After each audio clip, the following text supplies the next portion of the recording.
إن الحمد لله والصلاة والسلام على رسول الله أما بعد أعوذ بالله من الشيطان الرجيم بسم الله الرحمن الرحيم ومن يؤت الحكمة فقد أوتي خيرا كثيرا قال المصطفى صلى الله عليه وسلم خيركم من تعلم القرآن وعلمه আলহামদুলিল্লাহ, আল্লাহ তাআলার লাখ লাখ শুকরিয়া। আল্লাহ তাআলা আপনাদের এলাকায় একটি দ্বীনি শিক্ষা প্রতিষ্ঠান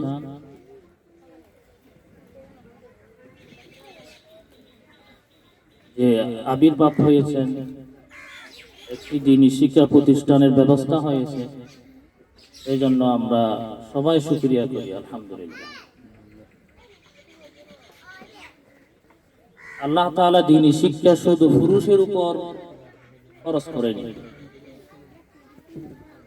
আল্লাহ তাআলা দ্বীনি শিক্ষা শুধু পুরুষের উপর ফরজ করেনি, মহিলাদের উপরও দ্বীনি শিক্ষা ফরজ করেছেন। নামাজ যেভাবে পুরুষের উপর ফরজ, মহিলাদের উপর ফরজ। মাসআলা মাসায়েল জানা যেভাবে পুরুষের উপর ফরজ, মহিলাদের উপরও ফরজ। অনেক আগের সময় থেকে যে আমাদের মধ্যে একটা বিভেদ রয়েছিল যে মহিলা মাদ্রাসা যেন না জায়েজ ছিল, কিন্তু মহিলা মাদ্রাসা বেশি প্রয়োজন। কেন? মাসালার মধ্যে আপনি মহিলাকে তো নামাজ পড়তে হয়, মহিলা যদি আপনার মাসালাগুলো না জানে তার নামাজের মধ্যে ভুল হবে।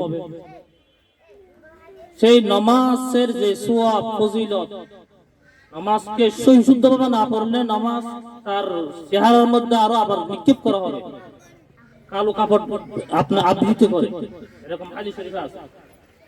নামাজ যদি আপনার শুদ্ধ না হয়, অশুদ্ধ হয়, তাহলে সেই নামাজেই তার জন্য বদদুয়া করবে, কালো কাপড় আবৃত করে তার চেহারার দিকে আপনার নিক্ষেপ করা হয়। তো মহিলারা যদি সেই নামাজ শুদ্ধভাবে না জানে তাহলে তারও অবস্থা হবে। সেই মশালা মাসাইল, নামাজের মশালা মাসাইল, যে মহিলাদের মাসিক হয়, এই সমস্ত মশালা মাসাইল ঘরের আপনার সমস্ত ছেলেদের দায়িত্ব অনেক সময় মহিলাদের উপর পড়ে যায়। এগুলাকে দ্বীনি শিক্ষা না দিলে, যে আপনার অভিভাবক থেকে, মার থেকে যদি আপনার মহিলাদের থেকে যদি এগুলো শিক্ষা না পায়, তাহলে দ্বীনি শিক্ষা পরিপূর্ণভাবে অর্জন করা অসম্ভব।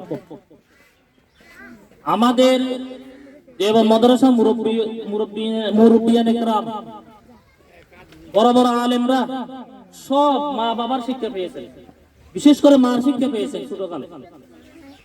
এমনকি প্রাথমিক কিতাব যেগুলো আছে, এগুলা সব মারদের থেকে শিখছে। তাহলে দ্বীনি শিক্ষা যদি আপনার শুধু পুরুষের উপর ফরজ হয়, তাহলে পুরুষদেরকে প্রতিষ্ঠা করতে হবে, পুরুষের প্রতিষ্ঠা করতে হবে, এটা কথা শুদ্ধ নয়। আপনার দ্বীনি শিক্ষা পুরুষের উপর যেরকম ফরজ, মহিলাদের উপরে এরকম ফরজ। নেতৃত্ব দেওয়া যদিও পুরুষের সাথে হাত, কিন্তু দ্বীনি শিক্ষা মহিলাদের উপরও ফরজ। তলাবুল ইলমি ফরিজাতুন আলা কুল্লি মুসলিমিন ওয়া মুসলিমা, হাদিস শরীফে মুসলিমও আছে। ইলম তলব করা প্রত্যেক মুসলমান নর নারীর উপর ফরজ। তো আপনার মহিলা মাদ্রাসা নাজায়েজ বলে আপনি দ্বীনি শিক্ষা থেকে মহিলাদেরকে আপনি দূর রাখলে আপনাকে কিয়ামতের দিন জবাবদিহিতা করতে হবে। কেন? সে কি নামাজের মুকাফেক্ষী নয়? সে কি মাসালা মাসাইলের জন্য মুকাফেক্ষী নয় মহিলা? কেন মহিলা মাদ্রাসা নাজায়েজ হবে? মহিলা মাদ্রাসা নাজায়েজের উপর কিছু আপনার যুক্তি উত্তোলন করে থাকে, এটা হচ্ছে সেখানে ফিতনা হয়। আমরা বলবো আপনার কিছু সাময়িক কোন জায়গায় ফিতনা হলে সেটা মহিলা মাদ্রাসার দোষ না। আপনার কিছু সাময়িক যদি আপনার কিছু ফিতনা হয়, এটা মহিলা মাদ্রাসার দোষ কেন? এটা সেই মহিলার ব্যক্তিগত দোষ। অন্যথায় অধিকাংশ মহিলারা আপনার ওদের চরিত্র ভালো। আমাদের অনেকের মুখে শোনা যায় এখন যে আপনার স্কুল কলেজের মেয়ে অনেক ভালো, এরকম যদি বিবাহ শাদীর কোনো মামলা হয়, এগুলো শব্দ সন্ত্রাস, এগুলো কথা শুদ্ধ নয়। আপনার স্কুল কলেজের মেয়ে থেকে আপনি কোনো একটি কোরআনে কারীম সঠিকভাবে শিখার এরকম অনেকটাই আপনার দিশাহারা। কোরআনে কারীম শিক্ষা এবং মশলা মাসালা জানেন তো দূরের কথা, কোরআনকে শুদ্ধভাবে পড়া আপনি যদি দ্বীনি শিক্ষায় না দেন, মাদ্রাসায় না দেন, বক্তব্য না দেন, তাহলে আপনাদের মহিলারা, আপনাদের মেয়েরা দ্বীনি শিক্ষা গ্রহণ করা থেকে আপনার যে ওরা অনেকটা জাহেলে হয়ে পড়বে। তাই আপনার মহিলা মাদ্রাসা অতি প্রয়োজন, মহিলা মাদ্রাসা অতি প্রয়োজন। ওই একটা ফিতনা হওয়ার কারণে আপনি মহিলা মাদ্রাসা না জায়েজ বলতে পারবেন? তাদের থেকে যে অনেক মশলা মাসালা ওরা শিখতে পারছে, এবং আল্লাহ রসুলের বাণী, রসুল করিম আল্লাহ তাআলার বাণী, রসুল করিম সাল্লাল্লাহু আলাইহি সাল্লামের শিক্ষিত হচ্ছেন, এটাই তো ওদের যোগ্যতা এবং আল্লাহর নিকট অনেক সওয়াব পাওয়ার অধিকারী। তাই মহিলা মাদ্রাসা না জায়েজ কেন হবে? মহিলা মাদ্রাসা অতি প্রয়োজন হবে।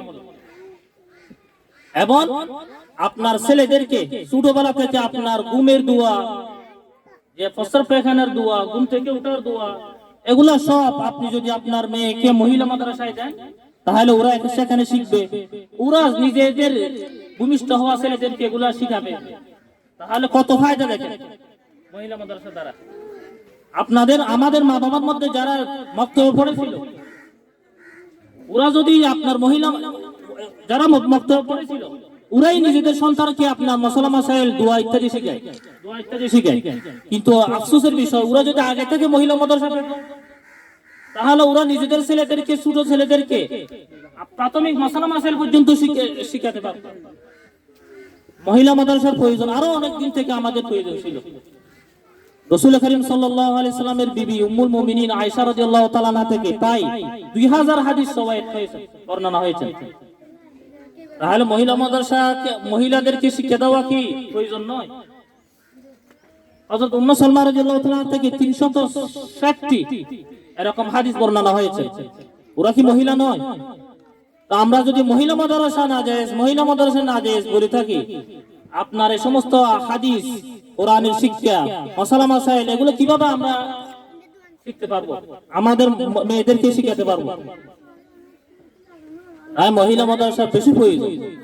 এমনকি মহিলা মাদ্রাসার কারণে আপনার পুরা এলাকার মধ্যে, আপনার যত দূর আপনাদের এলাকার মধ্যে মহিলা মাদ্রাসার মেয়েদের পড়বে, এদের থেকে আপনার দ্বীনের হাওয়া, দ্বীনের বাতাস যে আপনার পুরা সরম্বাতে ছড়ে পড়বে।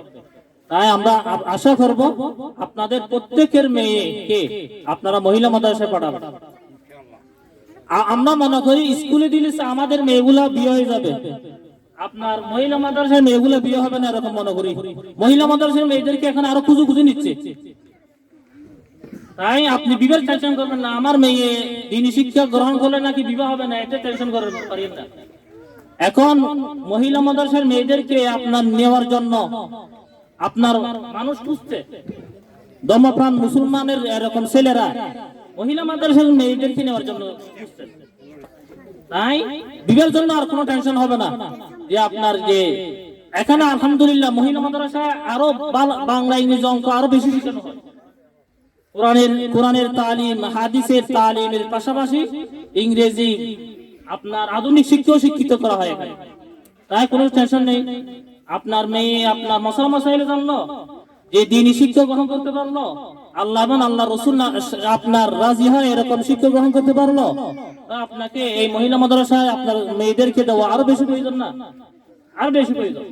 তাই আমরা আশা করব আপনারা অভিভাবকরা যারা আসছেন, আপনাদের এলাকায় পুরো শ্রমবাই লোহাগারে আপনারা একটা প্রচার করবেন যে আমাদের এখানে মহিলা মাদ্রাসা খোলা হচ্ছে, ইনশাআল্লাহ আগামীতে আরো ভবন হবে। এখন প্রাথমিকভাবে কিছু আপনার ভবন হলো, ইনশাআল্লাহ সামনে ভবন হবে। আমরা যত আপনার দ্রুত পারি আমাদের মেয়েদেরকে, এই এলাকার মেয়েদেরকে পুরা আপনার লোহাগাড়া সরম্বানা, পুরা লোহাগাড়ায় যেহেতু এখানে মেয়েরা আসে, আমি শুনেছি এখানে মহিলা মাদ্রাসা নেই, আপনাদের মেয়েদেরকে স্কুল কলেজে বাধ্য হয়ে পড়াতে হচ্ছে। আলহামদুলিল্লাহ এখন সুযোগ হয়ে গেছে যে এখানে মহিলা মাদ্রাসা আপনাদের এখানে হয়েছে। তাই আপনারা আপনাদের ছেলে মেয়েকে, আপনাদের মেয়েকে যে মহিলা মাদ্রাসায় দেন, ইনশাআল্লাহ লাভবান হবেন, আপনারাও লাভবান হবেন, আপনাদের মেয়েরা পর্দাশীল হবেন, আপনাদের মেয়েরা দ্বীনি শিক্ষায় শিক্ষিত হবেন। এটা আপনার জন্য সৌভাগ্য বিষয়। আপনার মেয়ে আখিরাতমুখী হবেন, আল্লাহ রাজি হয়, রাসূল করিম সাল্লাল্লাহু আলাইহি ওয়াসাল্লাম রাজি হয়, এরকম শিক্ষায় শিক্ষিত হওয়া এটা আমাদের জন্য সুখবর না? তাই আমাদের মেয়েদেরকে আমরা সবাই প্রচার করি যে যেন আপনাদের মাদ্রাসায়, এই জামিয়া ফাতিমাতুজ জাহরা রাদিয়াল্লাহু তাআলা আনহা মাদ্রাসায় আপনাদের মেয়েদেরকে দ্বীনি শিক্ষা শিক্ষিত গ্রহণ করাতে পারার মতো আপনাদের একটা ব্যবস্থা করবেন। ইনশাআল্লাহ এটা পারবেন তো? এগুলো আপনারা খেয়াল করবেন, ইনশাআল্লাহ দেখবেন অনেক মহিলা কেন হয়ে যাবে। ও বিল্ডিং এর প্রয়োজন আছে, আপনারা সহযোগিতা করবেন। আপনাদের ছেলে পেলে যারা দেশে থাকে এদেরকে আপনারা বলবেন এখানে যে 10,000 টাকা 50,000 টাকা তোমরা পাঠাও, এখানে ঘরের প্রয়োজন আছে, এগুলো আমরা এগুলা খেয়াল করবো। ওয়া আখিরু দাওয়ানা আলহামদুলিল্লাহি রাব্বিল আলামিন।